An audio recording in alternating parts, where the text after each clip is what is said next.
Does your dog have more energy than a nuclear reactor? Do you wish you could get them to chill out without resorting to drugs or tranquilizers? Well, you're in luck, because I have some easy and fun ways to calm your canine companion down. And the best part is, they don't cost a dime. The first thing you need to do is let your dog use their nose. Yes, you heard me right. Sniffing is the ultimate stress reliever for dogs, and it's something they love to do. Sniffing lowers their heart rate, stimulates their brain, and satisfies their curiosity.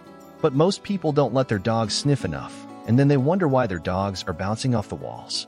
So how do you let your dog sniff more? I have two awesome methods for you. The first one is to create a sniffing scavenger hunt for your dog. All you need is some kibble or treats and some hiding spots. Scatter or hide the food around your house and let your dog go nuts. If your dog is new to this game, you might have to show them how it works at first, but they'll catch on quickly. This is a great way to feed your dog and burn off some of their energy at the same time without overfeeding them. The second method is to let your dog sniff on walks. I know, you want to get some exercise too, and you don't have all day to wait for your dog to sniff every blade of grass. But trust me, sniffing is more important for your dog than walking.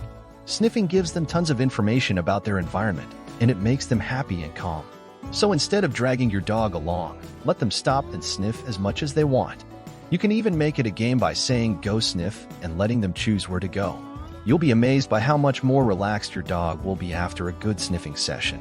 Sniffing is a great way to mentally tire your dog out, and so is training. Training your dog not only teaches them good manners, but it also challenges their brain and makes them more confident. And you don't have to spend hours doing it. Just 5 minutes of training a day can make a huge difference in your dog's behavior. You can work on the basic commands like sit, down, and come, but also on some fun tricks like shake, spin, and roll over. These are all things you can do inside your home, no matter the weather or the size of your space. Training and sniffing are both awesome ways to keep your dog calm, but sometimes you need a break too. That's when you can give your dog a puzzle toy. Puzzle toys are toys that make your dog work for their food. They have to use their brain and their mouth to get the food out of the toy, and that keeps them busy and happy.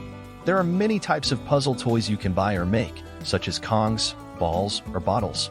Just fill them with some kibble or treats and let your dog have fun. Puzzle toys are perfect for when you need some quiet time or when you have to leave your dog alone for a while. You probably think that the more you exercise your dog, the calmer they will be. Well, I have some news for you. That's not always the case. In fact, many dogs, especially puppies, will go berserk if they get too much physical exercise. It's like giving a toddler too much sugar and then expecting them to nap. It's not gonna happen. So how do you know how much exercise your dog needs? Well, there's no one-size-fits-all answer. It depends on your dog's age, breed, personality, and health. But you can use some of the other activities in this video as a guide, and then check how your dog is feeling. If they're still bouncing around, they might need more exercise. If they're panting, drooling, or limping, they might need less. Now, when most people think of exercising their dog, they think of taking them for a walk. And that's fine, but it's not enough for some dogs. Especially if you're just walking around the block and not letting your dog sniff anything. Remember, sniffing is super important for dogs, and it helps them relax. So one of my favorite things to do with my dog is to take him to a park, put him on a long leash, and let him sniff to his heart's content.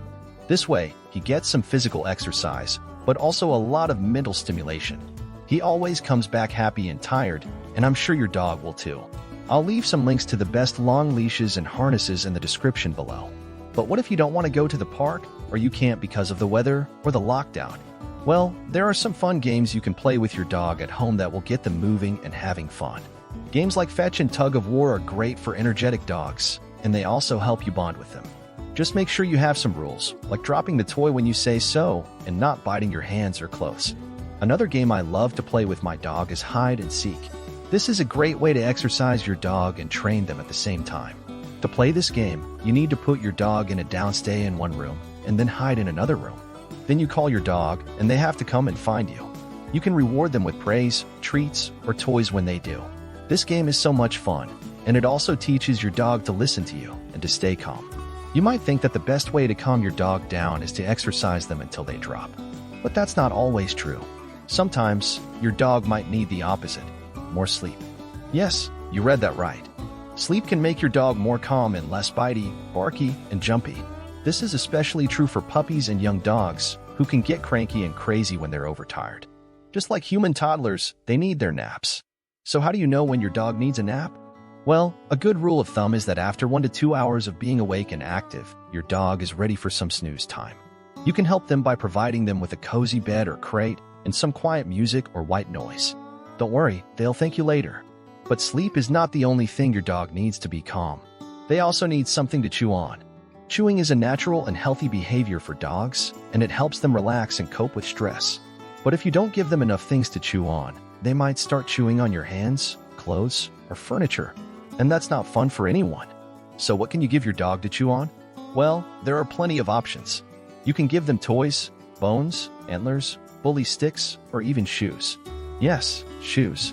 As long as they're old and you don't mind them getting destroyed, shoes can be a great chew toy for your dog. Just make sure they're safe and not too small for your dog to swallow. And don't forget to leave them on the floor where your dog can easily find them. Now, here's something you might not know. Your own energy level can affect your dog's calmness. That's right, your dog can sense your mood and vibe, and they can mirror it. So if you want your dog to be calm, you need to be calm too. Let me explain. One of the things you can do to help your dog be calm is to reward them when they're calm. This is a simple but powerful principle. What gets rewarded gets repeated. So if you want your dog to be calm more often, you need to show them that calmness pays off. How do you do that? With treats, of course. Here's how it works. Whenever you see your dog being calm, give them a treat. It can be when they're lying on their bed, or on a rug, or anywhere else. Just quietly walk over, give them a treat, and walk away. Or it can be when you're out on a walk, and your dog sees another person or another dog. If they're curious but not barking or pulling, that's a great opportunity to reward them for being calm. You can keep some treats in your pocket or in containers around the house, so you can always have them handy. But rewarding your dog is not enough. You also need to be careful not to overexcite them. For example, if you're playing with your dog and you start to get loud and animated, they might get too hyped up and start to bite, jump, or bark at you. Now, I'm not saying you can't play and have fun with your dog. You definitely should. But just be aware that your own energy can influence your dog's energy. And sometimes, once your dog is over the edge, it can be hard to calm them down. So try to play with your dog in ways that keep them from going overboard with energy. You can use toys, games, or tricks, but keep your voice and movements calm and controlled.